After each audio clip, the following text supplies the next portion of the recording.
Kami mempersembahkan renungan Santapan Rohani, terjemahan dari renungan Our Daily Bread.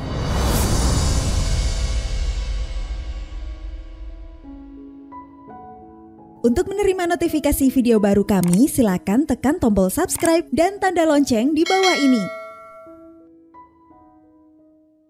Sahabat ODB, pembacaan firman Tuhan hari ini terambil dari 1 Korintus pasal yang ke-9, ayat yang ke-19 sampai dengan ayat yang ke-23.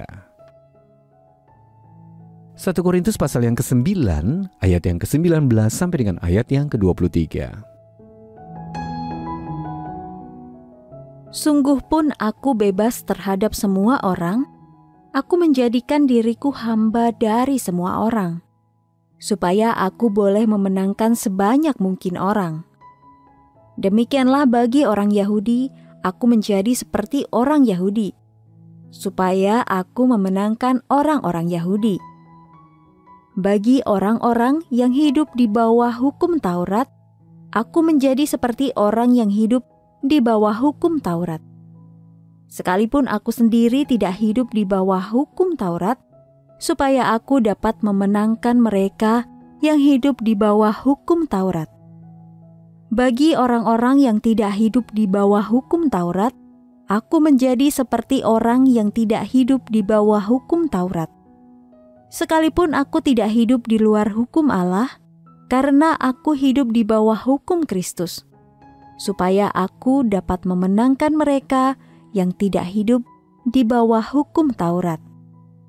Bagi orang-orang yang lemah, aku menjadi seperti orang yang lemah, supaya aku dapat menyelamatkan mereka yang lemah. Bagi semua orang, aku telah menjadi segala-galanya, supaya aku sedapat mungkin memenangkan beberapa orang dari antara mereka. Segala sesuatu ini aku lakukan karena Injil, supaya aku mendapat bagian dalamnya.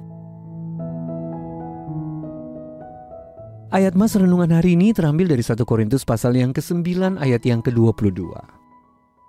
Bagi semua orang, aku telah menjadi segala-galanya, supaya aku sedapat mungkin memenangkan beberapa orang dari antara mereka. Renungan hari ini berjudul Cara yang Baru dan Berbeda, ditulis oleh Dave Brennan. Menjelang akhir abad ke-19, Mary Slessor berlayar menuju Calabar, sekarang Nigeria di Afrika. Ia sangat antusias melanjutkan pekerjaan misi yang telah dirintis oleh almarhum David Livingstone. Dan tugas pertama Mary adalah mengajar di sekolah dan tinggal bersama sesama misionaris. Namun ia terbeban untuk melayani dengan cara yang berbeda. Maka Mary pun melakukan sesuatu yang jarang dilakukan di daerah itu. Ia memilih tinggal bersama orang-orang yang dilayaninya. Mary mempelajari bahasa setempat, hidup seperti penduduk setempat, dan makan makanan mereka.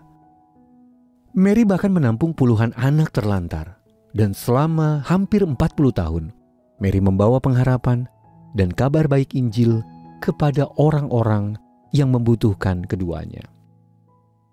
Rasul Paulus memahami pentingnya memenuhi kebutuhan orang-orang di sekitar kita.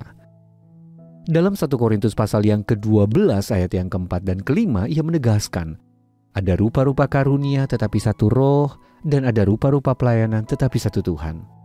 Karena itu ia pun melayani orang-orang menurut kebutuhan mereka. Misalnya, bagi orang-orang yang lemah, ia menjadi seperti orang yang lemah. Saya mengenal satu gereja yang baru-baru ini meluncurkan sebuah program pelayanan yang mencakup siapa saja, termasuk mereka yang mengalami disabilitas. Fasilitas gereja pun itu dibuat ramah bagi kaum difabel, sehingga mereka dapat ikut beribadah di dalamnya. Keputusan yang selaras dengan pemikiran Paulus berhasil menarik simpati orang dan memungkinkan Injil untuk terus tersebar di tengah komunitas tersebut. Dalam upaya kita menghidupi iman di hadapan sesama, kiranya Allah menuntun kita kepada cara-cara yang baru dan berbeda untuk memperkenalkan mereka kepada Tuhan Yesus. Sahabat ODB, apa cara unik yang diilhami Allah bagi Anda untuk dapat menjangkau orang lain? Lalu bagaimana Anda dapat menerapkannya? Mari kita berdoa. Bapa Surgawi, berilah aku hikmat untuk menemukan cara yang tepat untuk menolong orang lain. Amin.